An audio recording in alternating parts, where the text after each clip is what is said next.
Mga guys, kumusta kayong lahat mga taga-subaybay?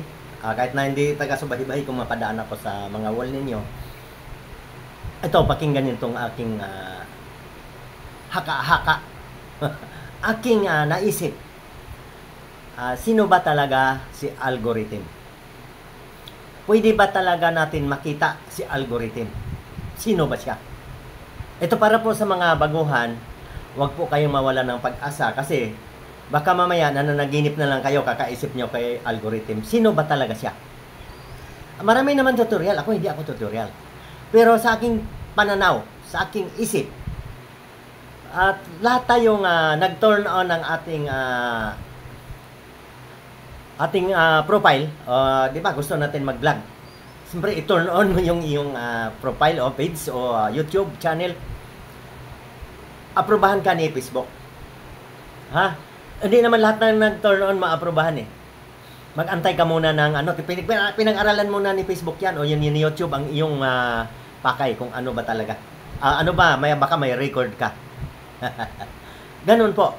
Ibig sabihin, si algorithm, sa aking pananaw, siya po ang judges. Lahat na tayong nag-turn on ng ating Facebook channel, YouTube channel, mayroon tayong judges. Ano bang ibig sabihin? Ang ating mga ina-upload na video, nakamonitor na sa kanya. Computer, hindi naman yan si Facebook. Makaya ba yung milyon-milyon ng mga vlogger? Ibig sabihin, nakaset up doon kung sino yung papasa, makikita ni algorithm. Teka, papalapit na yata tayo Sino ba talaga si algorithm? Computer. At siya ang judges. Ang ibig sabihin kung nagkamali man ako, bahala na kayo ibas nyo ako. Handa ko naman tanggapin. Sisikat ako, marami akong baser. Ganito. Marunong ba kayong mag-video ke? Sa tropa ninyo, mayroon talagang magaling kumanta. Ganon si algorithm. Siya ang parang judges. Sa madalit sabi. Sino ngayon? Bakit mapapansin ni algorithm? Pag-upload natin ng video, sino bang husga sa atin? Yung kasamahan din nating vlogger. Manonood. Kung hindi man vlogger.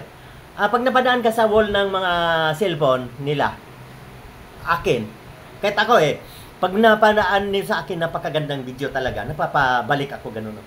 Diba, ni-scroll mo ganun, babalik ko kasi, kuminsan tatugtog at napasulya pa ng maganda.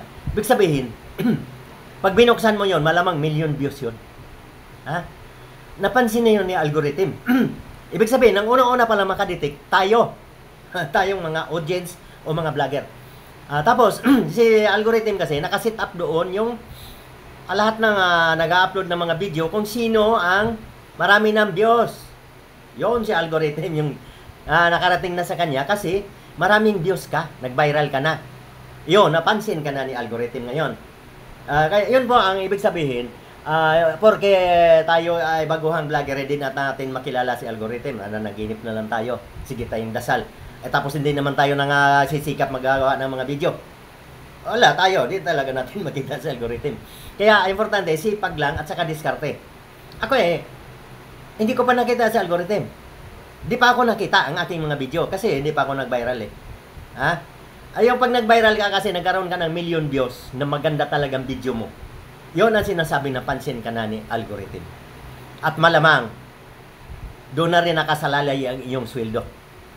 Kung susweldo ka, bakit? Questionable din yan Hindi lahat na nakita ni algorithm ay pasado. Sige, subukan mo. Magsayaw kang walang saplot. Maraming natawa, nag-viral ka. Susweldo ka ba? Nakita ka nga ni algorithm pero hindi ka susweldo. Bawal, tanggal ang iyong channel. Hindi yan papayag si Facebook na babastusin ang kanyang negosyo. Negosyo niya yan maraming viral. Pero hindi lahat sumusweldo. Maraming nakita ni algorithm pero hindi lahat sumusweldo.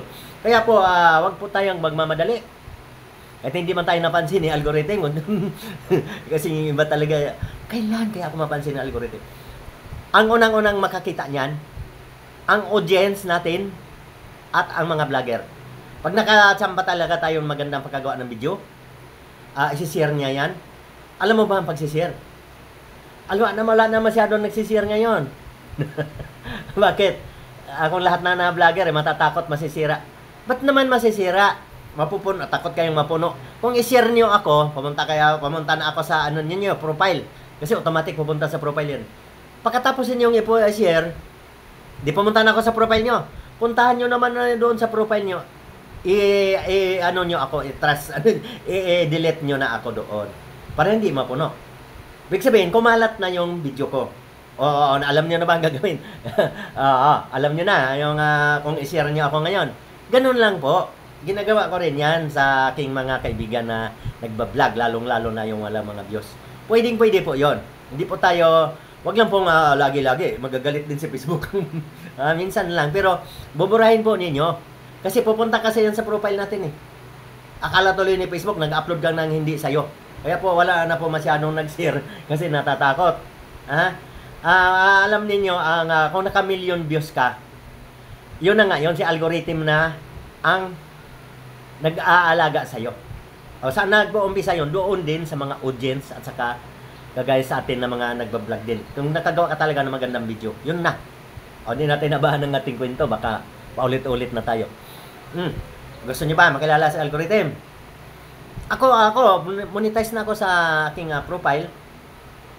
Pero, ang aking sweldohin, kapit lang talaga tayo, maliit lang. Hindi nga, ewan ko kung ilang buwan ako bago makakasweldo nito. Kasi, maliliit lang ang kita. Kasi hindi pa nga tayo nakita ni algorithm, hindi pa tayo naka-viral. Sana, alam niyo, hindi natin makuha sa dasal yan, na makuha natin si algorithm. Ang idadasal natin sa Panginoon, turuan mo po ako ng mga idea na makagawa ako ng bidyong maganda para po mapansin na ako ni algorithm. Para po mag-viral na ako at sumweldo ako ng malaki-laki sa YouTube at sa Facebook. Sige, hanggang dito na lang ako. Mahaba ng ating video. Sana patuloy lang sa mga pangarap. Makikilala din natin si algorithm. Pasensya na, nakikisali ako sa algorithm ha. At ang tandaan niyo, hindi lahat ng nakita ni algorithm ay susweldo. Kung gusto niyo, kung yayamanin kayo, magpa-boosting kayo, kita kayo ni algorithm, sigurado. Sigurado. Hindi naman bawal ang boosting. Kaya lang, alimba, ako monetize. Maghanda ako ng pera na mga, malagay natin, mga 50 mil. Magpa-boost ako.